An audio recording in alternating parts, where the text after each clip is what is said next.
Hello, everybody. A quick content warning that we should have placed on this episode when I first released it. A derogatory term for people of Indo-Caribbean descent, historically used to describe low-wage Indian or Chinese laborers, is discussed in this podcast with context as to when it's used as an insult, when it may be reclaimed by members of the in-group, and why Palumbo used it in the novel under review here, Countess. So I want in my work when queer people are together not to be crying over the fact that they're queer because they're gay together. They can have fun. Like we can worry when we're outside. We're inside next, so we don't have to worry.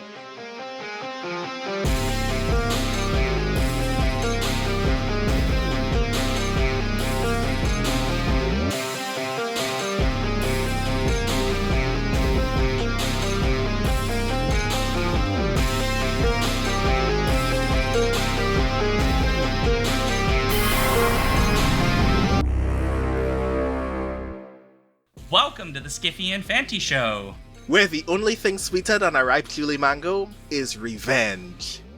Delicious revenge. You know, you can actually get that at the store these days. Yeah. It's very expensive depending on where you go, though. But some places, the revenge is at the right price, so yeah. It also kind of, how much you spend depends on how good of a revenge you want. Yeah, exactly. So, Yeah. If you just kind of want, like, mild revenge, like someone stubs their toe or falls down a flight of stairs, I mean, you can usually get that at your standard grocery store, but yeah. I don't know what we're doing. I'm really sorry. I'm Sean. I'm Brandon. And today we'll be talking with the brilliant dark speculative fiction writer, editor, and Ignite Award co-founder, Suzan Palumbo. Suzan is the author of the collection Skin Thief Stories, and her work has been nominated for the Nebula, the Aurora, the World Fantasy, and Locus Awards. But today, we're here to talk about a book called Countess from ECW Press. So welcome to the show. Thank you for having me. I was so excited with this Julie Mango introduction. I'm beside myself. Like, oh my gosh, Julie Mangoes.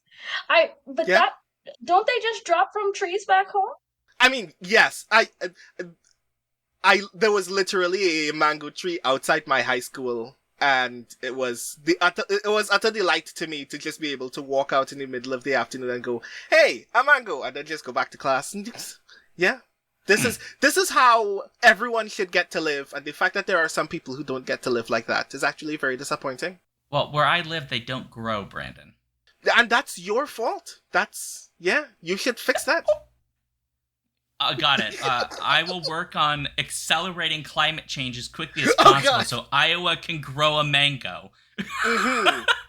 Actually, we might have mangoes in the botanical garden. That's possible. I don't know. I believe in Iowa.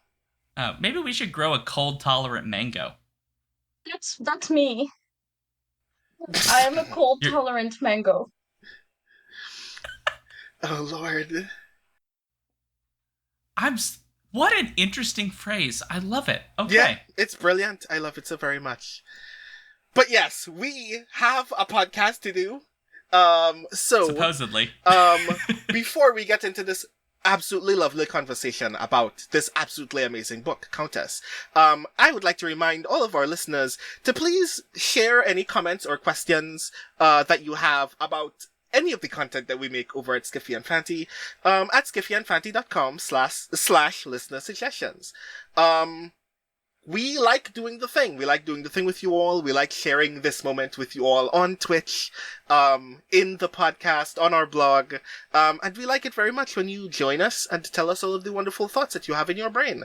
And also, if you introduce other people to the show, just tell your friends, hey, the Skiffy and Fanty show does this weird thing on a Friday evening, where we talk to badass science fiction writers about their badass work, so they can also get to be here and enjoy all the cool things that we do. That would be really dope. Absolutely. Okay, so our first question for Suzan is a question I imagine you've been asked before, so we're going to ask it again. But what the heck is this book about? The pitch is... This was the pitch I sent to the publisher. So It's a queer Caribbean Count of Monte Cristo space opera.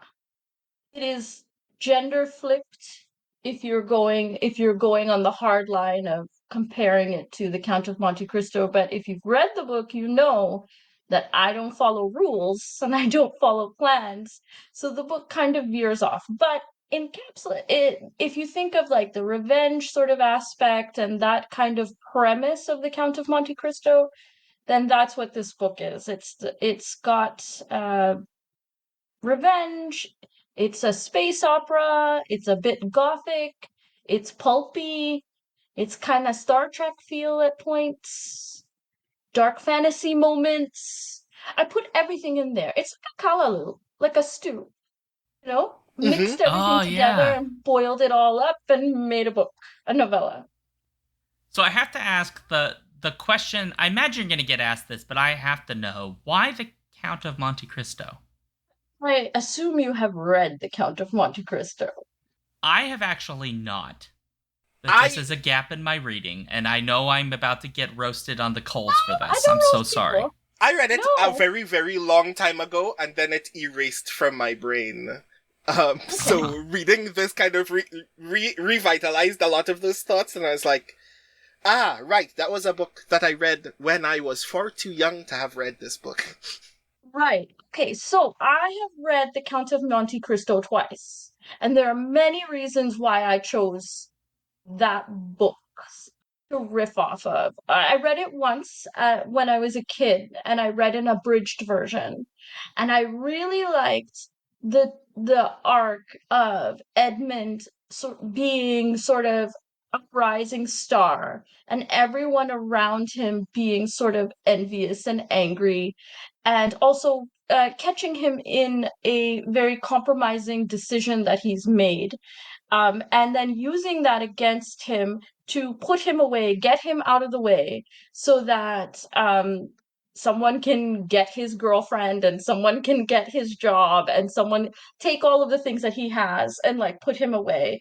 And him sort of going through a kind of transformation and self-discovery in prison and then coming back later and exacting personal revenge on everybody. I enjoy revenge stories generally. And then later on, when I was older, I read the whole book, which is much longer than the abridged version. And it's very intricate, and it goes into how exactly he connives his way into all these systems to bring down every single person who ever harmed him or his family. And then he leaves. And there's a lot going on in there. So I liked that aspect of the book. Um, there are a couple other reasons. Alexandre Dumas is a very, very early Caribbean diasporatic writer. His heritage, he is part Haitian Mm-hmm. on his father's side. And that the way I approached the book, I kind of went off on a different track and I incorporated Caribbean history into the novel. And so Haitian history, Haitian revolution is central to parts of the book, and Alexandre Dumas is that. So that was important to me to include. And he's Caribbean, like me, diasporatic. So that fit really well. So that's why that book. I like that book, and it's all about revenge, and I liked the premise. I have more to say, but I'll let you ask another question. So, um, one of the things very obviously that we want to touch on is the very strong, Caribbean influence, in Countess. Um, because like, you reminded me of this thing about Dumas that I already knew and keep forgetting every time I think about his work. But obviously, one of the things that is, key to how Countess imagines space in the space opera sense is the idea that there is no obvious distinction between interstellar colonialism and real world colonialism, and being very obvious and dare I say kind of unsubtle about that distinction. Just confronting the reader very obviously with these two things are the same and it's affecting the same people in the same ways. And I kind of really wanted to pick up on that fact, like the idea that there are planets that are obviously named after regions and ideas of the Caribbean experience that a trainee reader will just pick up and go, oh, I know what that is. I know what's happening here exactly. And why I wanted to ask why you thought it was particularly important to take the Count of Monte Cristo, a work that people who don't know a lot about Dumas or forget about Dumas as I did, typically think of as obviously Western, and imagine Dantes as very obviously a white man who deserves his station being undercut by all of these absolute villains, being compared to your protagonist, Veruca Samaru, who still very badass, still very obviously deserving of the accolades that she's received, but is very obviously racialized in the work in a way that we're supposed to see and observe. Why you thought it was important to make that distinction in particular, that in your work, Veruca Samaru is not only envied, but hated and reviled by people who would otherwise hate and revile her regardless of her station. So, you got what I was going for. But what I don't know if I mentioned it earlier when I said the description of the book, but the very key part of this book is that it is anti-colonial. And I wanted to make a I'm gonna be I was very blunt about what you're saying about making her very racialized. And I have about 16 thoughts in my head that I'm trying to be like which should I go with. So first you started off with saying that I draw a parallel between colonialism and space colonization. If you are ever on Caribbean Twitter, or X as they call it. Sometimes you will see people, or once I saw one of the tech guys saying, "Oh well, we can colonize space, and if people want to move to space, what we'll do is we'll let them work off their trip to space. We'll transport them there, and they can get a job, and they will work off their expenses to go there." And every Trinidadian person I know who saw that looked at each other and freaked out and said, "Oh, no, Yeah. no, no, no, no, no, no. We are not going to work off going to somewhere, like immigrating to somewhere Mm-hmm. to another planet, because that's indenture. That is how they Exactly. taught Yep. us originally." And when Mm-hmm. people talk about space colonization, they separate it from the actual colonization that has happened already. They ignore it, or they pretend that it hasn't happened. Um, all of the words that are used about going into space, colonizing, mining, all of these things, Settling. claiming places, settling, right? All of these words were used during the periods of empire expansion and inflicted on populations. And people of the Caribbean, as well as other places, are very well suited to discuss how that project runs through, and how what are the consequences and what happens to the people when you colonize somewhere. It is, to me, a direct analogy of England coming to the Caribbean and settling, to us going to a planet that we don't own, we don't know what's there, and saying, "This is ours. We're going to use it."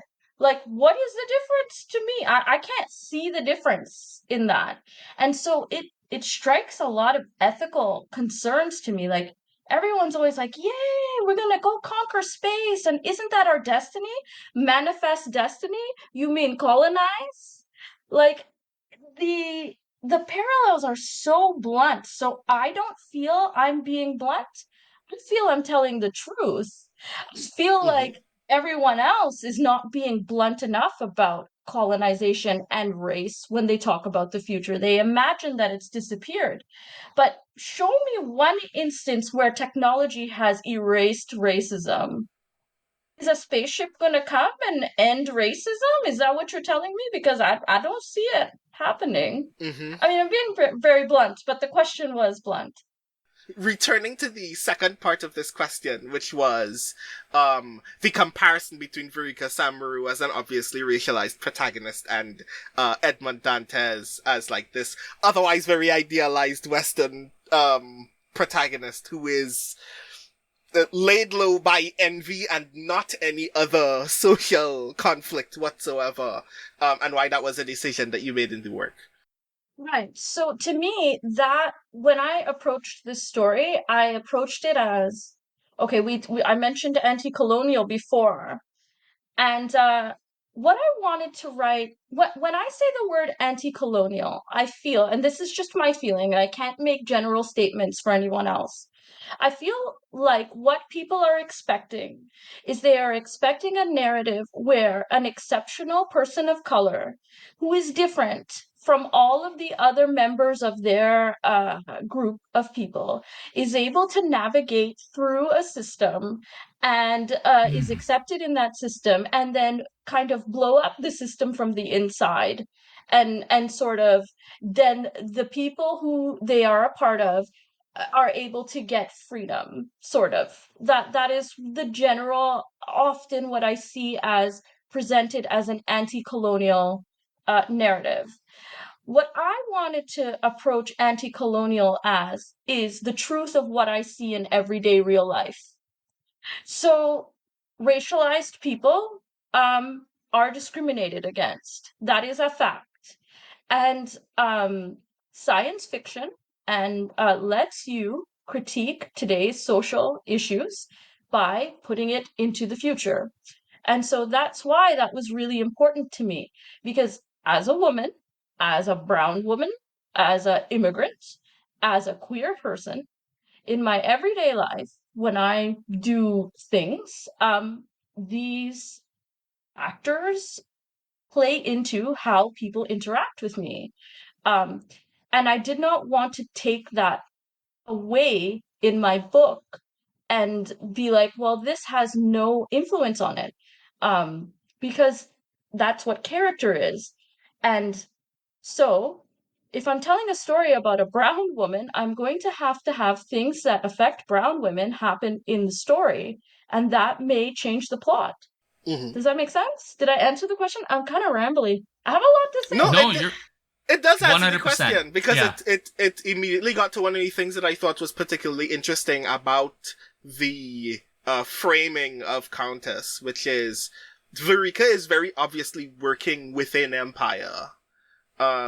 She is in a high rank in what is obviously an occupying force in space, and is perfectly fine to admit to herself the Isabot Empire is actually kind of rotten to its core, but this is how I ensure that my mother can pay her bills. This is how I ensure I don't get beaten up in the street on a regular basis. And is still also willing to acknowledge that she is proud of her accomplishments and deserves them, and didn't deserve to just suddenly get shafted by a white boy who hasn't accomplished anything in his life. And like that dichotomy is, I think, also true in the real world as well. That on a regular basis we are making decisions to assimilate in spaces that do not like or trust us, while also being fooled by those structures into thinking, well, I deserve to be rewarded, so I deserve to be rewarded by this system that is rewarding me cruelly, that obviously doesn't like me, obviously doesn't trust me. I should feel good about being in this space, even though this space is evil. And like balancing balancing that dichotomy in Verika was actually very fascinating to me. It's kind of why I adored her as a character, being able to say at once that this overall political circumstance is not ideal, but that she did her work, so she deserves to be here, in that exact same breath. Sean, did you want to say something? You're okay? Oh, I could say 1,000 things, but this is about you, so. Okay. I think that is something that every immigrant particularly immigrant, goes through. Or I mean, I'm saying every. I don't want to speak for everyone, but many people go through. I am a strange case for an immigrant because I was born in the Caribbean and came over to Canada very, very young. And I'm kind of odd that way because I'm not as Canadianized as someone who was actually born here to immigrant parents. I have a little bit of a Trinidadian flair. Um, Mm-hmm.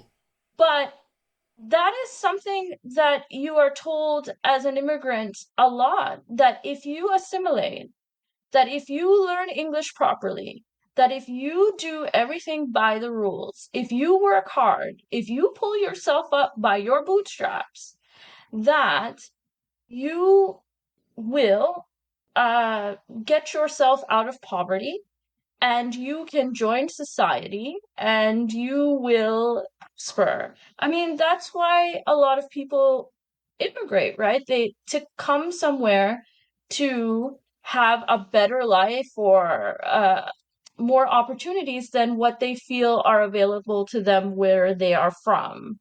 And I was brought up in an area that was very much like that. My mother was very much go to school, get a good education, so you don't have to suffer and you don't have to be a laborer like me, and you don't have to get $2 an hour. Do all the things right, get along in society, be amenable, do all of these things so that you can survive. And I think that's a thing that many immigrant people experience. And you have two ways of going at it. One way is you swallow it whole and you think, yeah, this is the right way to be. And then there's the other way where it's like, I'm doing this, but I know that it's denying myself or not letting me be who I am. But if I don't do it, I can't eat. So I will go along with what I'm supposed to do. Or you get to the point where there's another group in the book where it's like, no, we are not going to do what you want. And, they are treated like criminals. And I feel like that is reflective of society today. There are so many things. Oh boy. Okay, so I want to tack onto that, but if I can go backwards just slightly, because I think we scratched a surface of something that I'd love to hear you talk more about. We talked about the main character's racial identity, and we've sort of talked a little bit about like the history. But I think that for me in particular, I was rather surprised, I think is more the word, of reading a novel that explicitly refers to a very specific racial prejudice that is very specific to the Caribbean. I cannot remember the last time I have seen that in a science fiction work explicitly referenced. And I know that you'd mentioned earlier, talking about indentured servitude. This is part of why I want to ask about this, because if you're looking at the history of a lot of the places in the Caribbean, after emancipation, the end of slavery, at least by the most of the empire, British Empire, and particularly 1832, I believe, a huge portion of the population that's brought in to work a lot of the farm labor are indentured servants from places like India, which naturally this book is dealing with that particular group of individuals and dealing with the prejudice that is especially brought against that particular group of individual, all the different ethnic groups from that region. And I think part of what really fascinates me about this novel is it's such a perfect opportunity to begin to talk about some of that history in a space opera that is explicitly, as you've described, anti-colonial. And I was hoping you could talk a little bit more about trying to weave that sort of historical data, I suppose, or that historical idea of what really happened in the real world into a genre that's typically known for being adventure, right? Historically, it's Star Wars. Like, yeah, we fight the Empire, but like, isn't it kind of fun because my best friend is a robot? Like these kinds of very adventure oriented things where the Empire is not really described in anything but almost caricatures. Yours are not caricatures; they're very real to a lot of very real problems that have historically and still exist today. I don't know if that really is a question. I sorta. So in the book, there are Afro-Caribbean characters and Indo-Caribbean characters. I don't want to like it isn't I don't want to say it is specifically an Indo-Caribbean book. The protagonist, her ancestry is mostly Indo-Caribbean, but I conceptualized her as a bit multiracial because many people in Trinidad are multiracial. Um, and so the book does also reference enslavement and those things. So I don't want to, in the context of Trinidad, I don't want to be like singling out indenture as this separate thing, that it's part of the whole history of the region. But yes, it is my understanding, and it's always dangerous when you say you are the first at something, because somebody will pop up and be like, surely you are not. Yeah, don't forget me. I'm also here. Right. So I don't want to intentionally forget anyone who has written something that I am not aware of. But I am not aware of anyone who has written a space opera, um, or any kind of dark fantasy book that features anyone of any part Indo-Caribbean in space. Um, I believe it is the first novella published like that.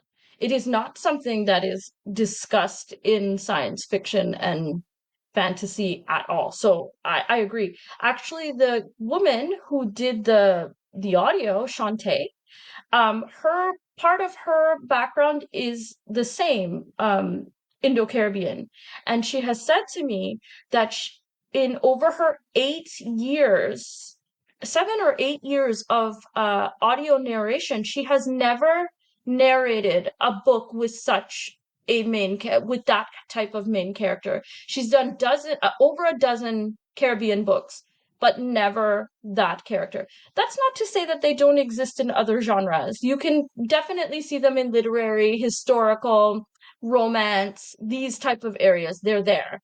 But in science fiction, no. I have not seen that myself, but it may exist. Um, and I thought that was important to discuss for several reasons. It is a history that is not known generally by most people. When I try to explain to people what I am or who I am or where I come from, many people don't understand. Um, the concept of race in the Caribbean is very different than it is in the US and Canada. Um, it's much more stark in America. I think we can see that now. With what is playing out in politics at the very high level of what are you? Um, Whereas in Trinidad, we wouldn't have such a big problem. Like we would get it. We would be like, oh, that's what they are, right? We wouldn't have that. So it is. I wanted to write about it because it's me. It's my history. It's the history of Trinidad. It is very, very integral to the history of empire, the use of indentured servants and indentured labor, and no one seems to really write about it. So it seemed like a good opportunity for me to discuss how indentured labor is used.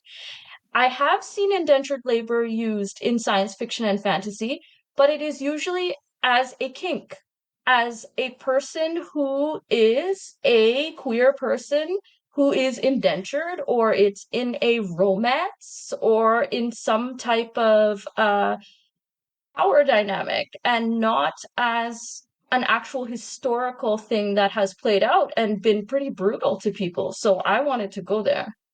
Brandon, you laughed when I said that, but I'm sure you've seen it.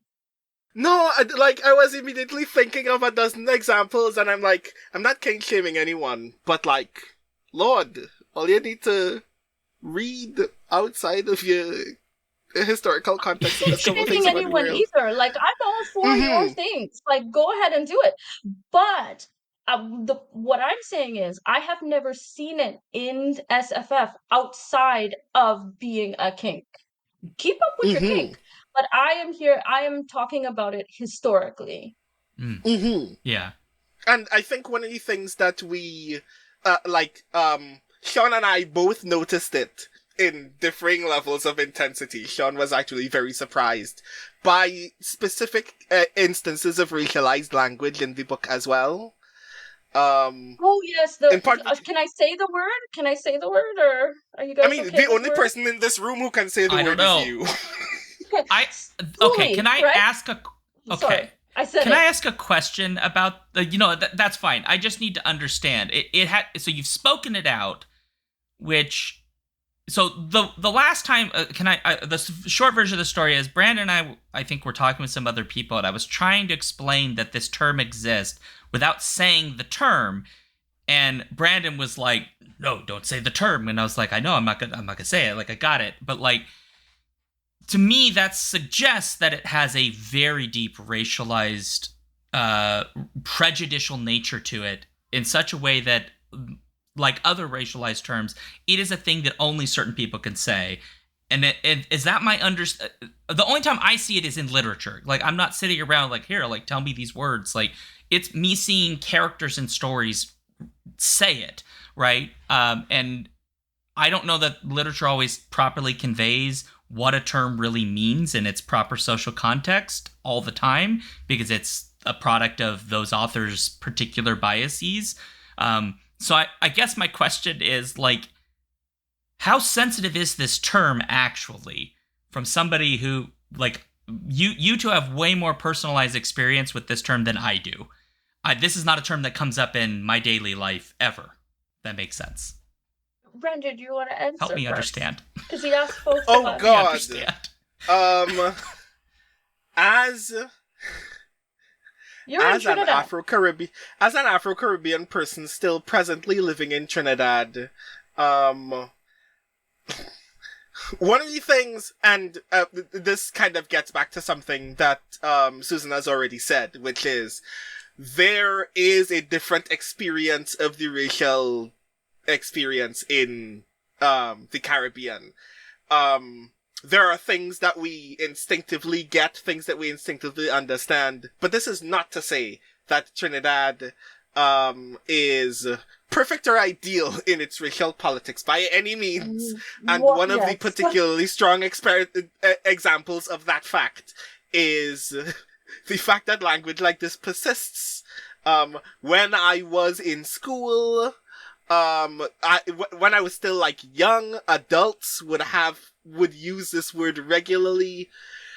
And like, kind of speaking to that sense of like, there is a unique kind of Caribbean experience where things are obviously not perfect, but things are not to the same extent of hostility that they would be in other parts of the world, is this very awkward dichotomy where, like, your very elder grandparents or something like that would use a word like that, not meaning harm. And I'm like, that's still, like, why did you have to say the word at all, though? But I can't tell you that because you are my granny, and if I talk back to you, you'll hit me.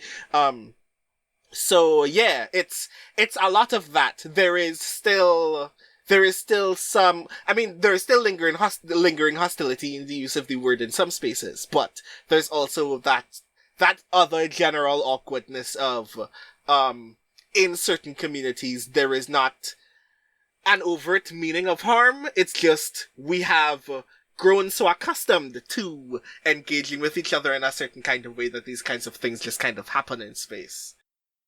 To Brandon to speak about it, because he is there.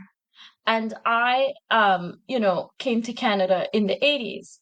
And language has context and it changes. And so this word, if somebody else said it to me who was outside of my community, I would not appreciate it. I would be like, you Mm-hmm. cannot call me that.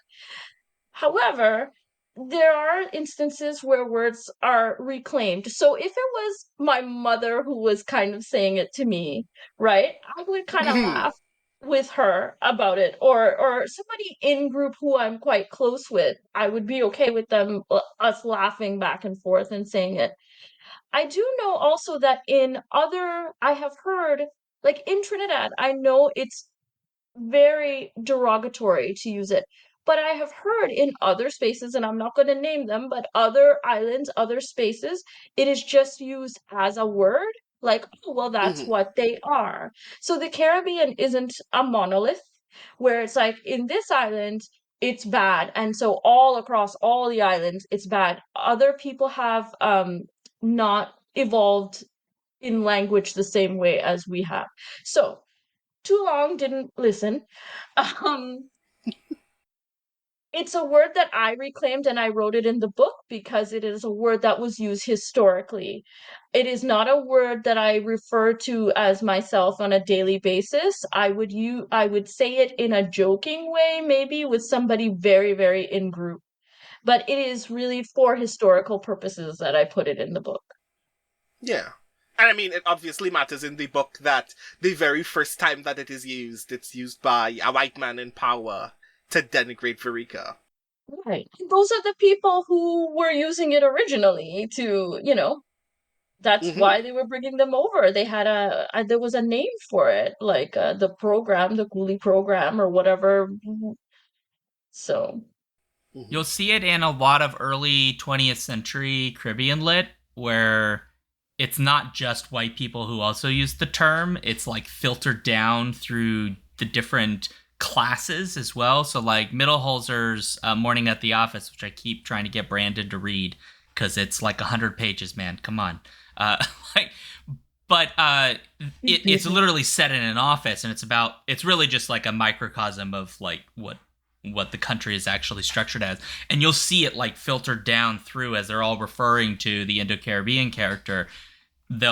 Different classes are all using this, and it's a way to effectively like try to keep him from moving further up his station. So in a weird way, that book and your book are kind of in a conversation unintentionally. well, that is an actual term from India, Okay. and it was brought in by the British Empire and used for people who were lower classes that they got to do work for them, and then it became the word that they use for train Mm-hmm. porters. It basically means day laborer or low wage Mm-hmm. worker. Hmm. Yeah, and then it just Interesting.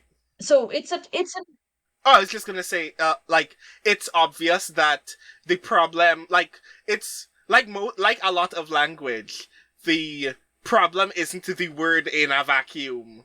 It is the context in which it has immediately become racialized, to the point where there are people who don't know what it means. They just know that when you say it, you can hurt someone.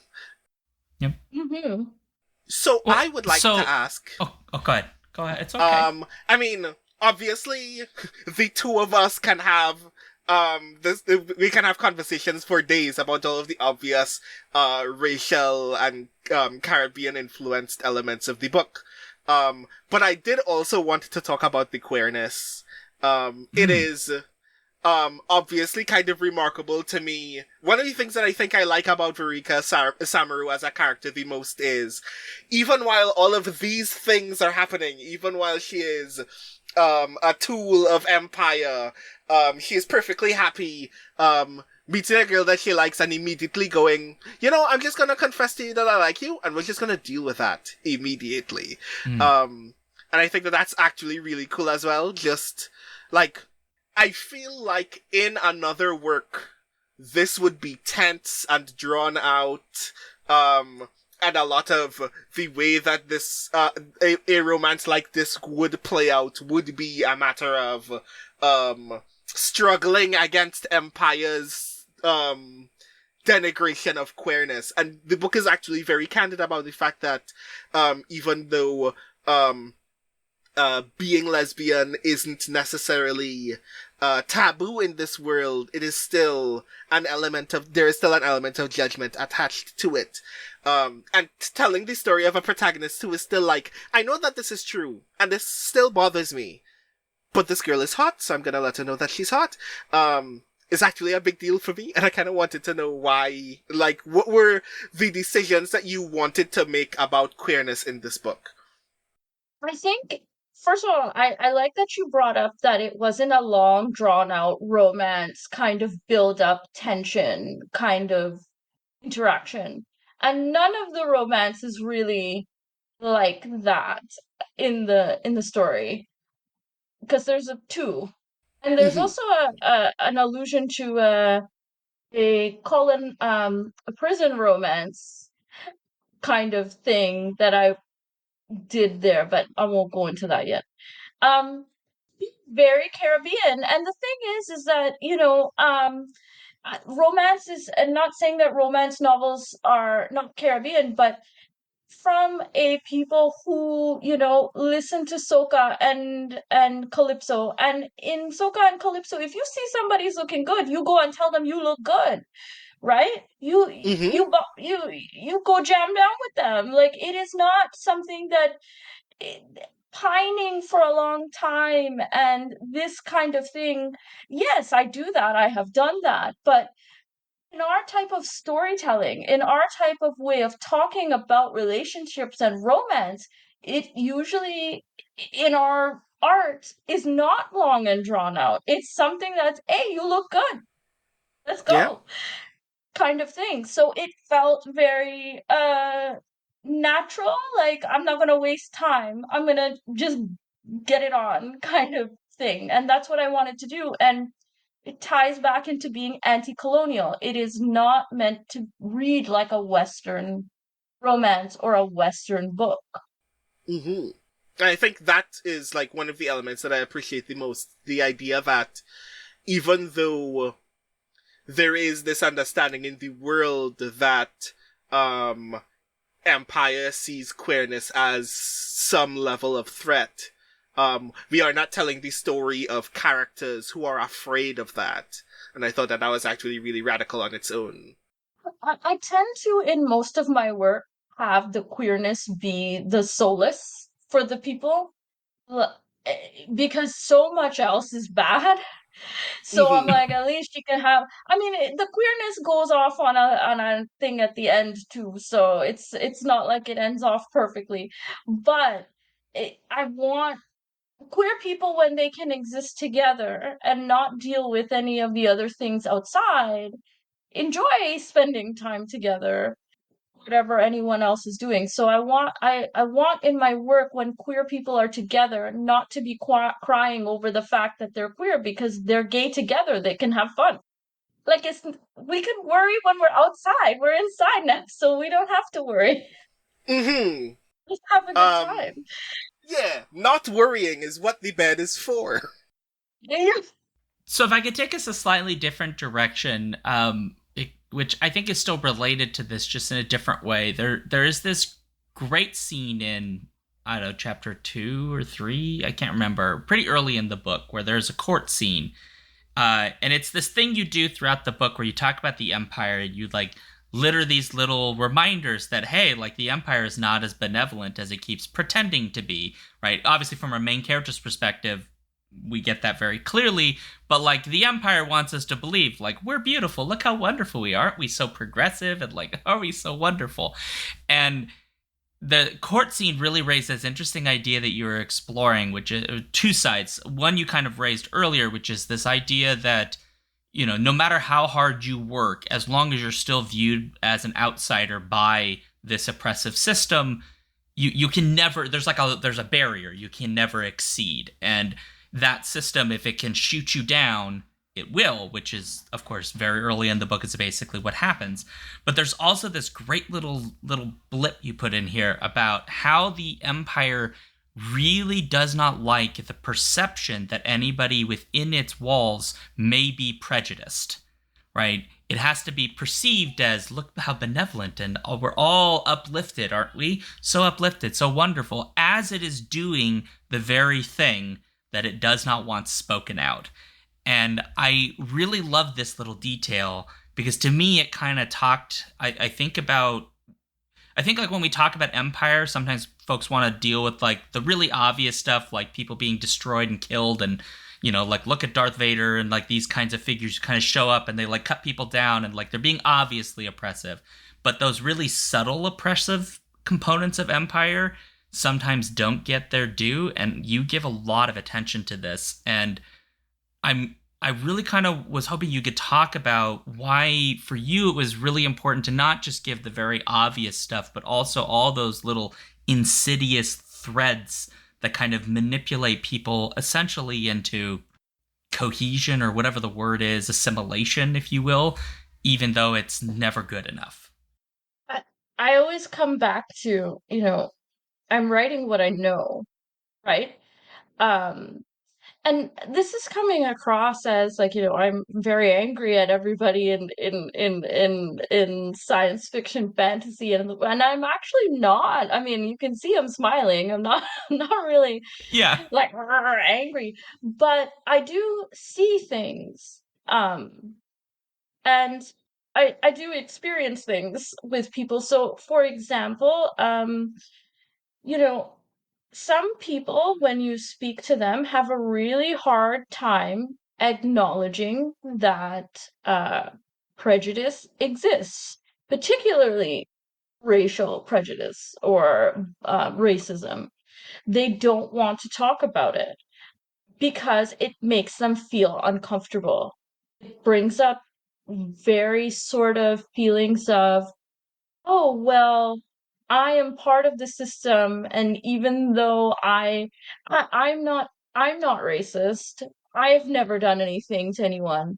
I've never personally benefited from any type of racial thing. It is a reality that exists, but a lot of people like to um build a barrier around that so that they don't have to deal with the reality of that existing every day and happening to people. So you don't say, oh, this is racist out loud, because when you bring up it's racist, you've broken the social contract, and now the conversation has become hostile. Now the conversation is, oh, I'm on the defensive because, history and all of this stuff, and I'm not like that. People don't want to confront those things. And, I can understand why they're difficult, they're uncomfortable. But I am not able to seal myself off from that at all in any way. I don't get the opportunity to be like, oh, well, racism doesn't exist. Or, oh, like I've had people be like, oh, why are you mentioning that? That doesn't happen at all. And I'm like, really? It happens to me all the time. It happens to me every day. You're not experiencing it doesn't mean it doesn't happen. It doesn't mean it doesn't exist. And so that's kind of what I was getting at, that people don't want to acknowledge things because it makes them feel bad when they do. Mm-hmm. Um, and my issue is, if you don't acknowledge it, then we can never change it. Like we can never work towards making a system or breaking the system. Because the master's tools cannot break down the master's house. Like we can never rid ourselves of it if everyone isn't ready to be like, yeah, that is a problem. The empire doesn't want to acknowledge there's a problem at all. So how are you going to change it? I'm rambling, but I hope I'm answering the question. Absolutely. And, Mm-hmm. and this leads me to another question that I want to ask more generally of you as a writer.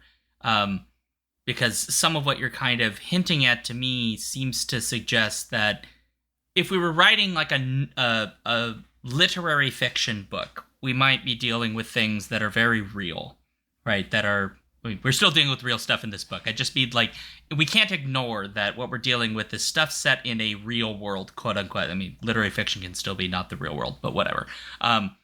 We But get I it. wonder, as a writer, as somebody who writes a lot of speculative fiction, things that are, you know, this empire in this story doesn't literally exist, right? You write stories of horror with fantastical things that occur and all of these kinds of things. Do you find that for you there is something helpful in being able to take these things that are very real and are lived experiences, but transplant them in a context that is, you know, this universe doesn't actually exist, right? This empire is, it has an analog to the real world, but it isn't literally real, right? These characters are fictional characters in a far off future. Is there something useful, you think, as a writer to exploring these ideas in genre, essentially?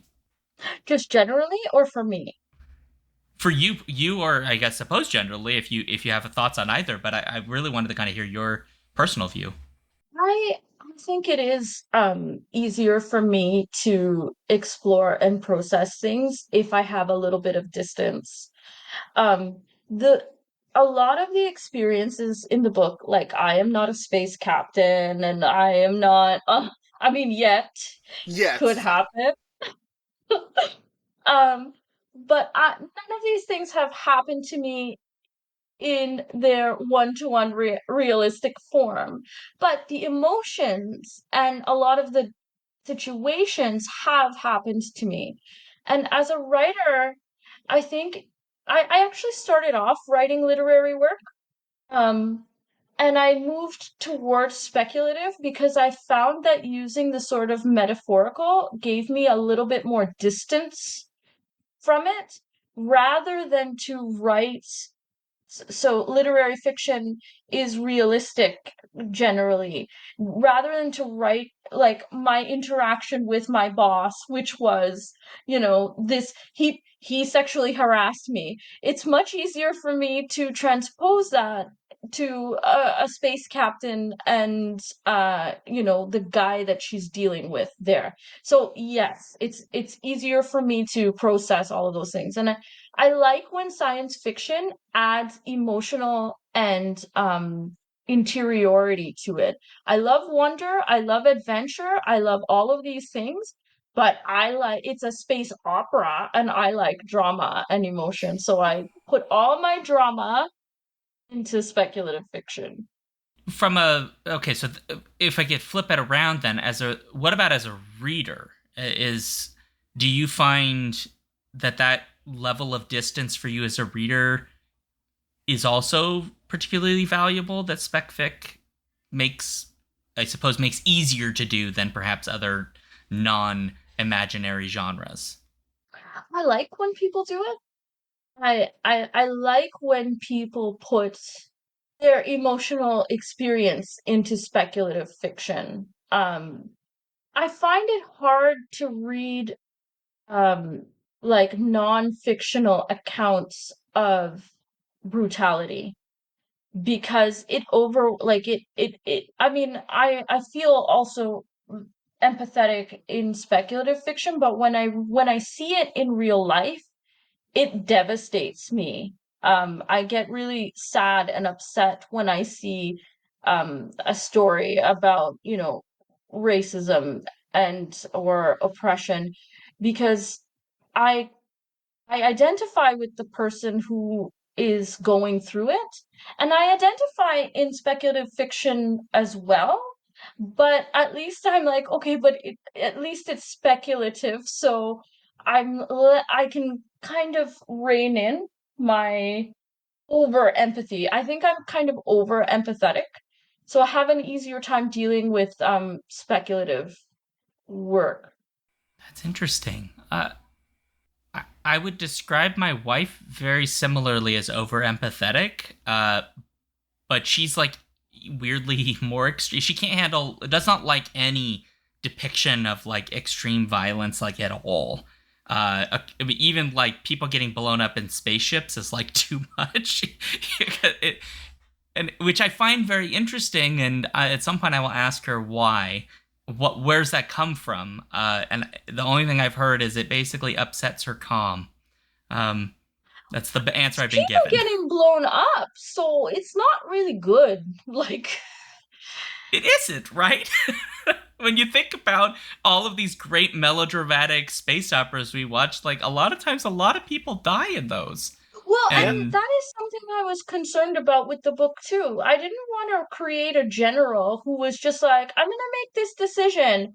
50,000 people die, but it doesn't matter if the 50,000 people die because my purpose is freedom on this side, right? Like I didn't want to do that trajectory with the book because I felt like, but those 50,000 people matter.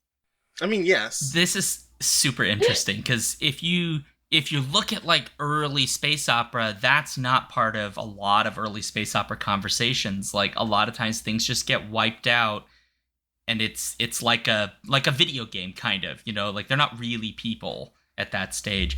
But in so much more modern space opera, this question you're raising comes up so much more, right? The stakes and the costs of actual human life or non-human life for that matter is much more pronounced. And I wonder if that has it's a thing I'm pondering. I don't have an answer to it, but I wonder, and maybe you have a thought, if that has something to do with just how much our sensibilities about perpetrating violence against other people culturally has shifted, where like even now you're looking at a lot of the political situations in the world and people are understandably really sick and tired of, basically their names being dragged into murdering people because their country is involved in it in some way.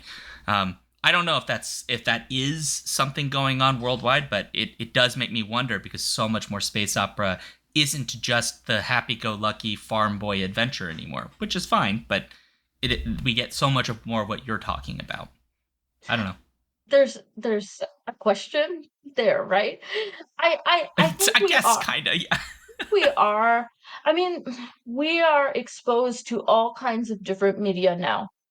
And we don't have just one outlet telling us this is what we're working towards and this is what we're doing. We're getting varying viewpoints and we're seeing typically people who don't have power to show what's happening showing us. And so people are able to be like, hey, wait a second. It's not good what's happening. Yeah. And we didn't have that sort of mass, the quantity, but also the ability to like mass distribute different points of view instantaneously like we do now. And so it's much harder to control what the population thinks because you can get disparate points of view. And I think maybe that's what's going on partially. You might be right. It could have a big factor. I remember having a conversation with some colleagues of mine who are from a somewhat older generation, and they were having trouble understanding why so many of their 19 to 22-year-old college students had such very strong opinions about like the Israel-Palestine situation in the early days of when it had started. And I remember them just not quite understanding the perspective they were sharing was one of a lot of what you're talking about. They are seeing things happening and are reacting not to a media narrative that is telling them like what's moral or not. They're reacting to images and ideas that they're seeing that are coming like from the ground. And so their opinions are not being informed by like a historical interpretation of like that the region or like what NBC is telling them. It's like what are they getting on their TikTok and their social media accounts and from their friends. This actually speaks to a thing that I thought was actually very interesting when you were speaking earlier about like not wanting to portray Verika as someone who, in order to keep her station, is willing to do all these kinds of reckless, violent things. One of the things that I thought was particularly arresting about the courtroom scene is the fact that all of the questions that opposing counsel asks Verika on the stand are things where the obvious manipulative goal of that counsel is to put Verika in a position where it is not obvious to simply point out nothing wrong has happened here. Like it would be very easy in like another space opera scenario to put a character like Verika in a situation where a superior like looks her in the eye and goes, "You need to wipe out these 50,000 people, or you will not remain captain of this ship." And you need to now hem and haw about, do I really want to sacrifice these people in order to continue achieving my goals? But it's far more interesting to me to tell the story of someone going, none of the things that I did were wrong, and I am witnessing the most insidious part of the imperial structure that I'm a part of literally go, we don't care. What cares is we can cast our opinion any way that we want, because no one else can tell us that our opinion is wrong. And I think the fact that they worked so hard to do that, the fact that it was a railroaded experience from the beginning, the entire experience as a kangaroo court, because they knew that they could control whether something looked bad or not, in ways that they cannot control the death of thousands of people, the subjugation of thousands of planets, is particularly interesting in the way that that scene was framed. And I guess the question that I have for you is, why was it important to make Empire look so specifically insidious, when just making them look bombastically evil will do for a lot of readers?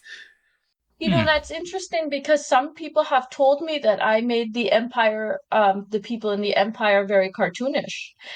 So there's differing interpretations depending on who you are. And we had talked when we got cut off, I had told you who thinks that. Mm-hmm. So there is a certain it's not, I'm not gonna say like only those people, but there is a certain demographic that tends to think that. Um, I mean, to me, that's just the truth, right? I mean, you're like, why did you decide to do that? Well, because we have seen there are instances where people who are not guilty of a crime get sentenced to jail for the crime. There are instances where people, historically, I'm going to bring up Emmett Till, didn't do anything, right? Was judged. People murdered him. It what part of what the book is about is that when you're in a system that, you know, makes laws and you have to follow them, they decide what's the truth. You don't get to decide what's the truth. So that's what's going on in that scene.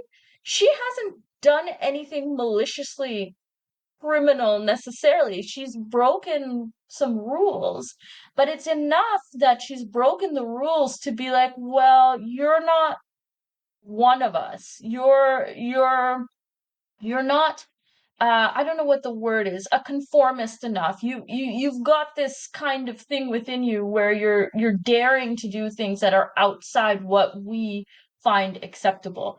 And anytime you're in that situation, somebody can say, you know what, you're undesirable and you don't belong here. And I just feel like that happens in the legal system just generally. It's not a stretch. Mm-hmm. There's literally the Innocence Project in the United States, which is, I don't know if they work internationally, but which is entirely about investigating people sitting in prison right now for crimes where the evidence is not sufficient enough to, or the investigation was not done well enough to actually justify it, where there's sufficient evidence to suggest they did not do it. And a number of people have been released from life sentences for murders they literally didn't commit, because DNA was sitting in a lab somewhere and they just didn't have time. They didn't have the ability to check it at the time because the technology didn't exist. And when prompted, they just went, "No, we won't do it. We'll just leave him in there for another forever." No, but Yeah. like, that's like how that's the example of how the system is broken, right? There was a case like just a couple of months ago of someone who was on death row for a crime that they didn't commit. Got a retrial. The retrial determined that the evidence was not sufficient for them to have been charged. And then the Attorney General in that state went, but the evidence notwithstanding, everything else about the case assumes that that judgment should still hold. So we're gonna leave them on death row anyway. I'm like, you're That's saying that you know that happening they right. didn't do it, but the court, but court did the thing anyway. It's like, this is weird and bad. But like, it speaks to like this kind of, because like the thing that works about that court case in the book for me is every specific thing they ask Verika about isn't a crime, and it's only a crime put together if you assume the worst about her going in. Like, Exactly. getting a coin, having a coin is not a crime. But it's oh, you have this coin and it represents something, and so what does that mean about you and who you are? That case that you're referring to is going on right now. They're trying to stop Mm-hmm. someone from capital punishment who has not committed the crime. So for me, I just felt like I was writing the truth. Yeah. All my answers are going to be like, this is everyday life. Yeah, this is just happening. Yep. But I mean, Unfortunately, the very thing true. that makes Yeah. it radical in the book is being able to observe it while also acknowledging, well, it's not happening because no one's paying attention. It's happening because people are paying attention all of the time. Yeah, And because they have to actively uphold it. yeah, there are people who, like, this is probably me reading into all of the white people in the book, but like, characters like Whitehall don't care. The only person who gets to care what the Aesabot Empire is doing is Verika, because Verika is making a choice about how to live. Everybody else is like, yeah, this is the world. And they're upholding it because they can, and because they know how. But they get to forget that it's affecting people all the time. The thing that they care about is that they know how it can. Yes, and they can use it. Mm-hmm. That they have to think very deeply about using it, but not because it's hard for them to do so, but it's because it's very easy. I agree. I just, like, It's a lot. everybody Yeah. needs to read the book, y'all. I have a lot of feelings about this book. Like, oh my god, It's a very interesting book. I Thank want to you. ask I one. like the book. You're allowed to like the book. It's I hope yours. so. I like it. You would. I know it's it's different, but I like it. Mm-hmm. Different's not bad. That's fine. Not every book needs to be the same book. Gosh darn it. Yes, true. Yeah, we can have different stuff. I want to ask one last question. And before we do like our wind up questions, because otherwise we'd keep you here literally forever. But Which you we had mentioned can, at the but you very deserve to sleep. yeah. No, I have cleared my life for you. Okay. Oh lord. No, that's We not don't fair. deserve all of that. I'm pretty sure. Oh lord. But yes, your question. So at the very beginning, you had mentioned Star Trek and like just kind of offhand little note, and I remember mentioning to Brandon, I was like, oh man, there's like a element of Star Trek in here, and I don't know if you pulled from the exact same movie that came up in my mind, but it's the one where Kirk goes to Klingon prison for the supposed murder of somebody that the evidence does not strongly suggest he actually did, right? Because there's a lot of similarities. But the thing that stood out to me in thinking of that comparison was the relative positions of those two figures. You know, Kirk is a person that is only an outsider because he chooses to break the rules. Otherwise, he would be perfectly fine in the whole, like, you know, the like Confederation systems. He'd be perfectly fine. He'd probably be an admiral times 12 already. Verika is a person who is an outsider not by her own choice and is doing the opposite. She's trying not to break the rules and do everything that's asked of her. And they both end up in the same place. And I don't know if that's exactly what you were thinking of when you mentioned like little blip of Star Trek. But I don't know if you have thoughts on this, but that immediately came to my mind and it made me very conscious of that comparison. I think that's similar to what you brought up in the beginning, what was brought up about Count of Monte Cristo.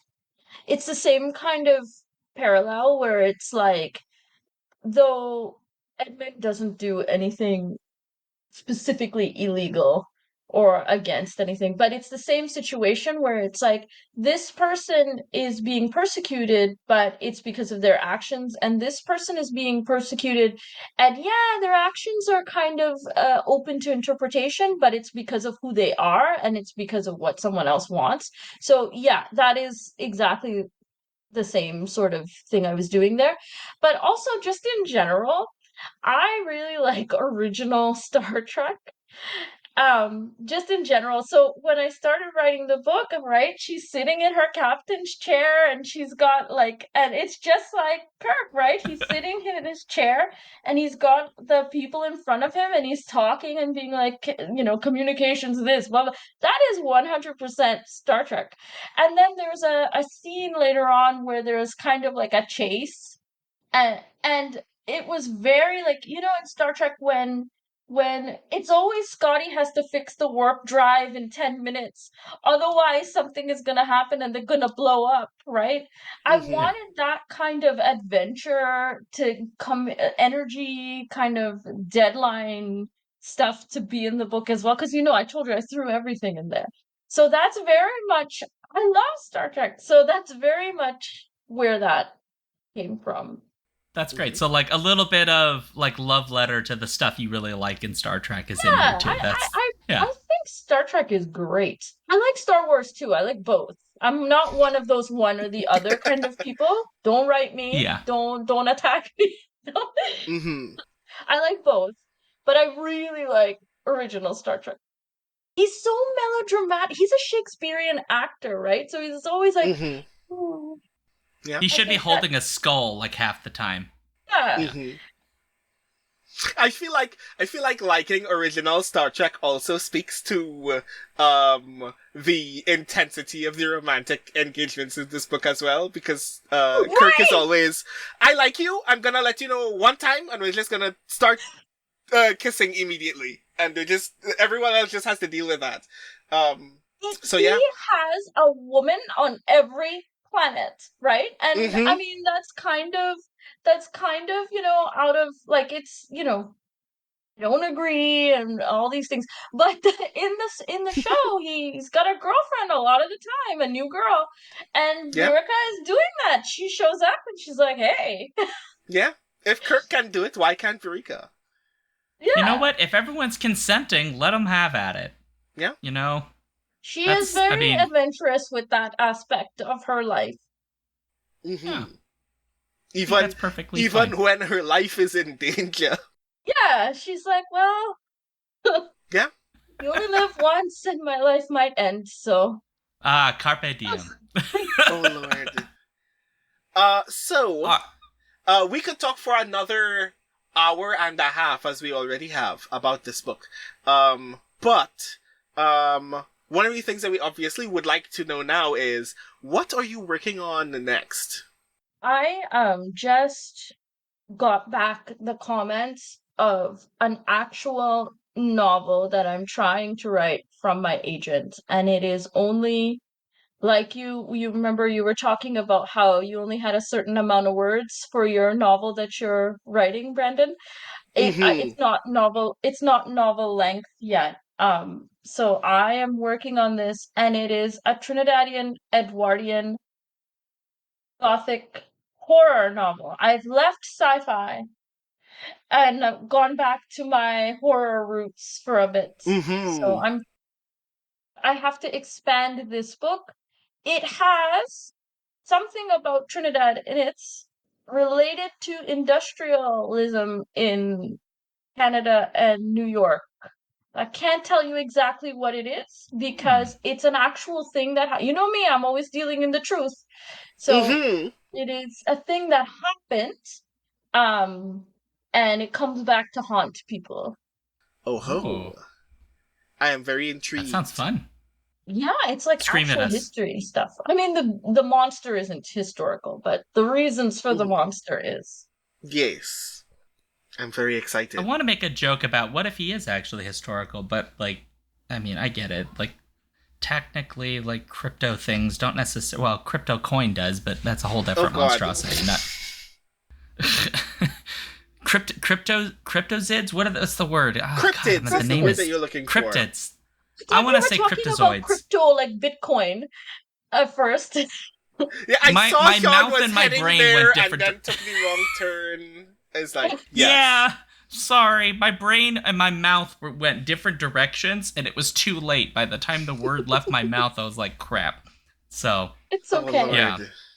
Mhm. I've had that happen in teaching and have said some truly embarrassing things that I will not reiterate while I'm live on stream, but maybe one of you can ask me about it later.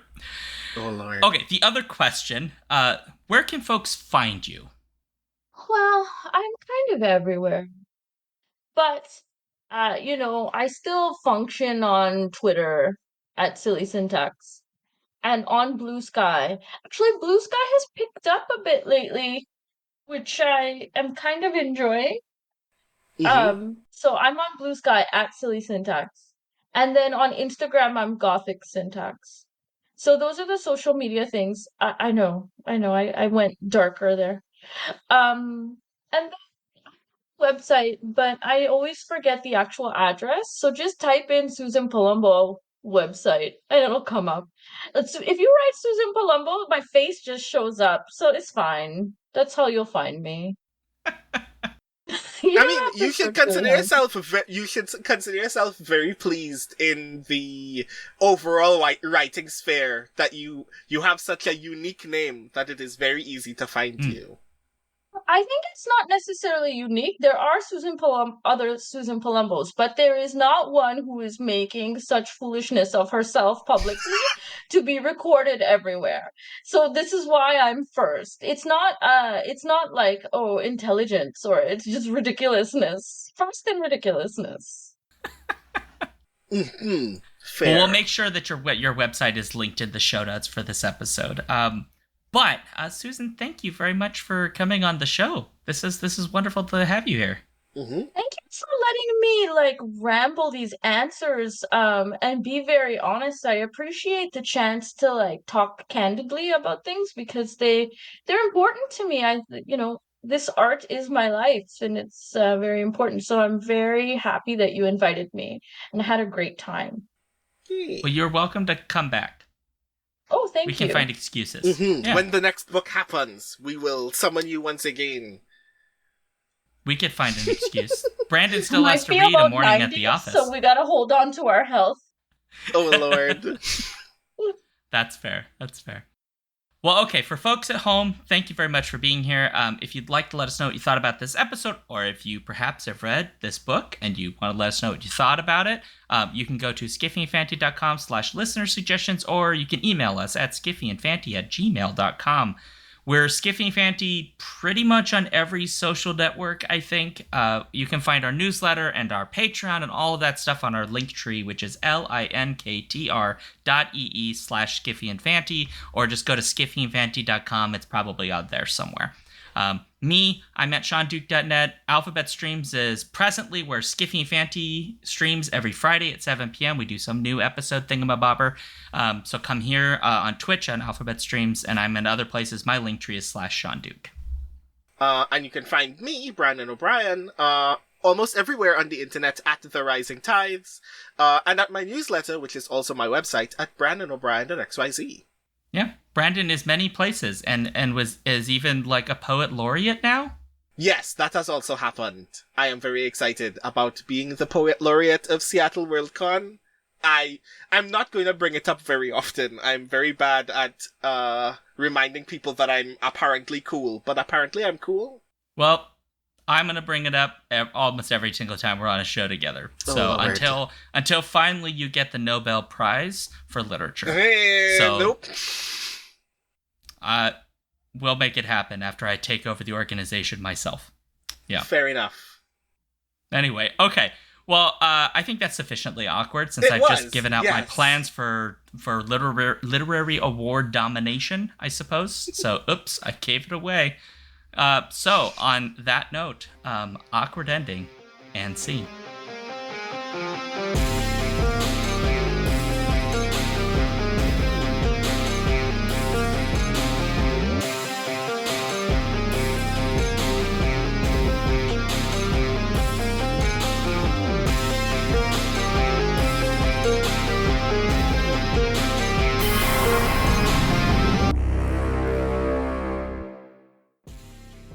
If you want to support this show, you can go to patreon.com/skiffyandfanty or skiffyandfanty.com, our website, where you can get access to all of our fancy things. Our music comes from Holy Mole. You can support him and his work at patreon.com/holymole. Thank you for listening.